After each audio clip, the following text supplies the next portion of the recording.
I'm now going to show you the contents of the optical case. First of all, I will open the case, and you should see that in a few seconds. And when it comes open, I'll show you the contents. First of all, you see this paper, and this shows the layout of the kit in great detail. This other sheet talks about the little video display that's used to display what I see in the viewfinder. Put that to the side. Now, on the left-hand side, you're going to see the DYMO printer. Take that out, and you look at the DYMO printer at the very bottom, you see two different receptacles. Receptacle on the right is the white one is where the USB cable is connected, which is one right there and there. And the receptacle on the left is where you put the power connector right there. Go ahead and put that back in. And when you look inside it, you'll see where the printer paper is placed. And there's a partial roll in every one of them. And you see two full rolls also. The next thing over is the video display, the power supply, and the cable. There's a little video display. Basically, you connect it to a cable going to the autorefractor, and you point it to the translator so they can tell you they can tell the person when they're having problems. That's the power supply for the video display, and that is the cable that connects to the side of the little video display. That connector there goes to the cable going to the autorefractor, while the other end of it goes to the side of the video display. There you go. Plug it in. Put that in there. Now I'll move this right here to the side for the time being. And I'll move this to the side. Now here is lens racks, but that DVD is used to train you on how to use the autorefractor. It's played in that little video display. There's two types of lens racks, occluders. One is a pinhole occluder, and if you can see through the pinhole occluder better, then you know the glasses will help. The white one is simply to cover one eye when you're testing with the eye chart. Now this is 4 batteries that are spare batteries to use for the penlight and the laser pointer. And this is a 6-position plug strip. Put that in. Now here are 3 E-charts, 2 of which are 20-foot E-charts, like you see there.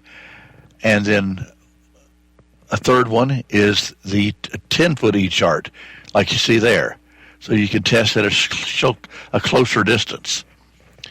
Go ahead and close that down. Right now, right here's the lens racks, and that is a concave lens rack for nearsighted people, and that's a convex lens nearsighted. It says convex at the top for farsighted people. Put that convex back in, and if you look on the concave, you can see every lens has a particular power to it. Right there. So that 2.0 lens, that's a minus 2.0 for nearsighted people. And you can see that. Now, if you look at, you also have a little lens racks.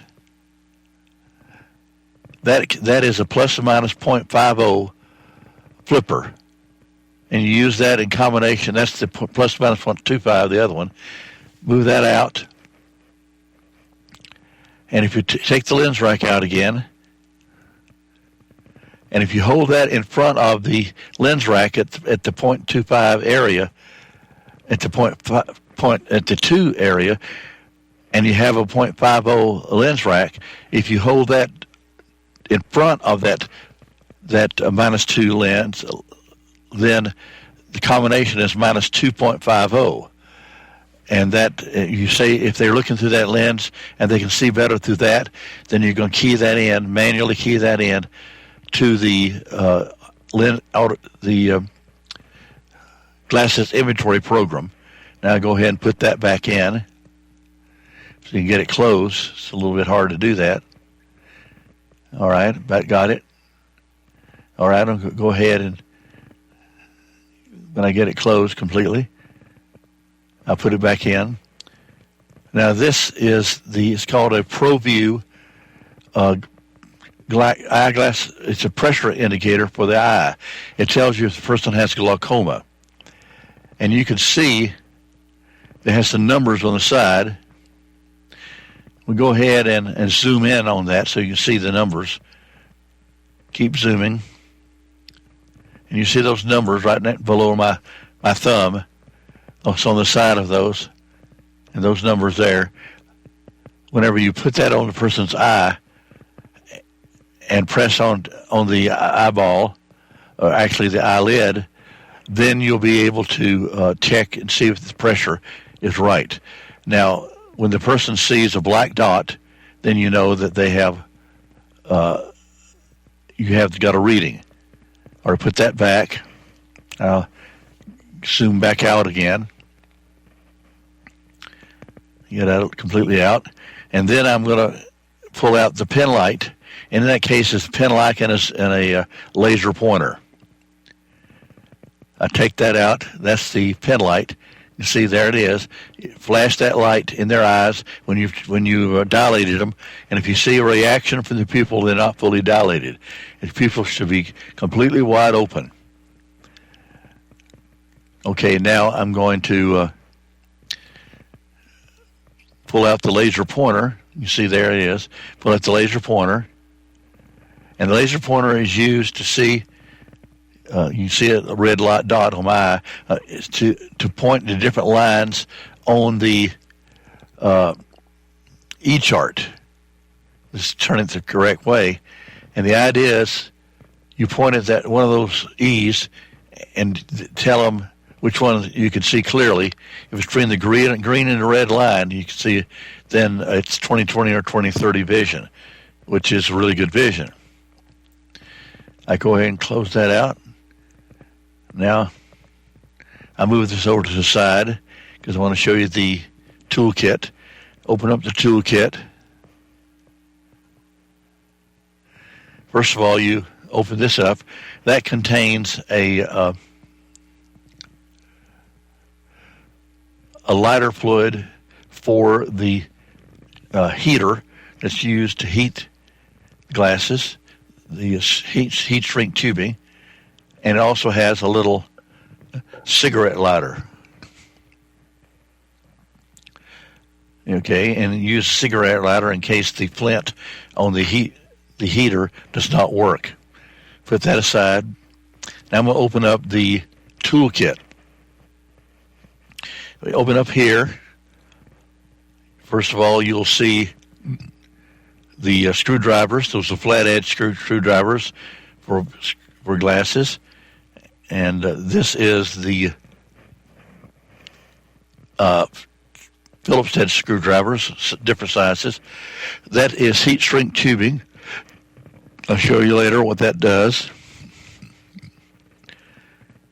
And then if you go here, you'll see that is oiler, oil a hinge that might be stiff, a hinge on the glasses. Okay, and I'm going to unzip the other side. Okay. Now here is a heater. I'll show you how that works in a second. These are pliers that are used to bend the frame. Here is wire cutters that maybe cut screws that are excessively long. This is a large collection of screws for eyeglasses. Now, also you're going to see in here, this is it's a little tweezer that's used to grab a screw. And I'll get it out of the bag, grab a screw and hold it while you screw it in to the frame itself. Say you're replacing a screw, and there it is. You take it out, and I'm going to zoom in on it so you can get a really good view of it. So there it is. Okay, and then I'm going to pull that little circle, a little sleeve over. Pull it over. You see how the comes over. Now you're going to put a screw in that little area there, and then you tighten up the screw, and then you use that to put the screw into the, circle it in to the pair of glasses, the frame, where maybe there's a broken or missing screw. You go ahead and put it back in the bag.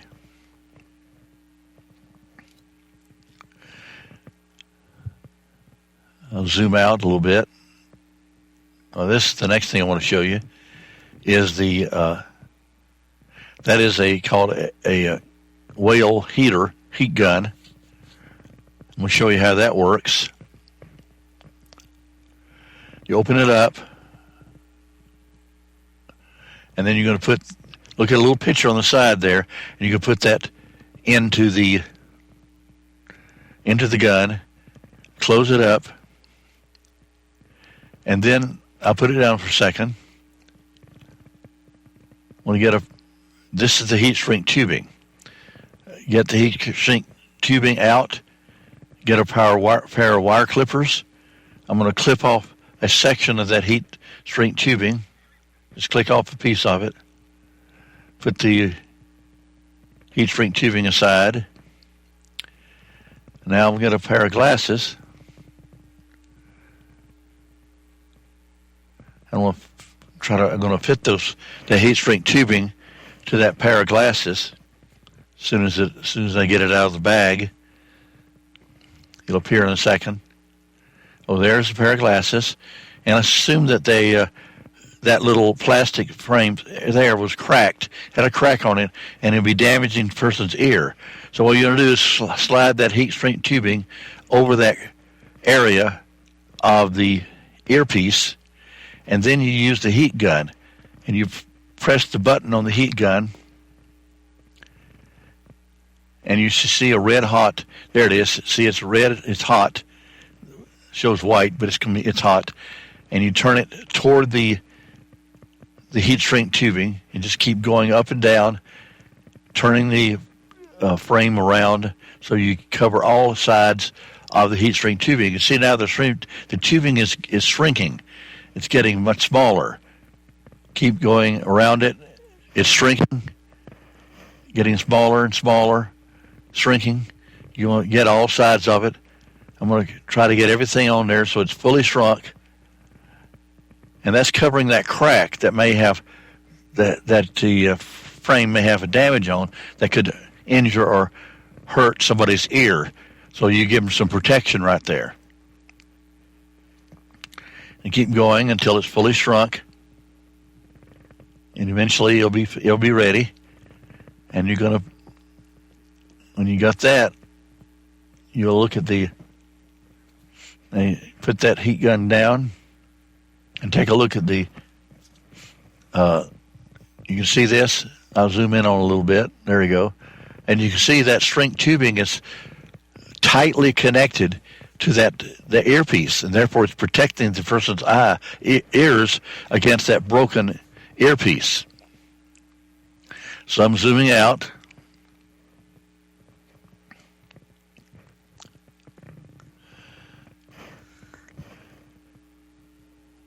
Okay, just about got it.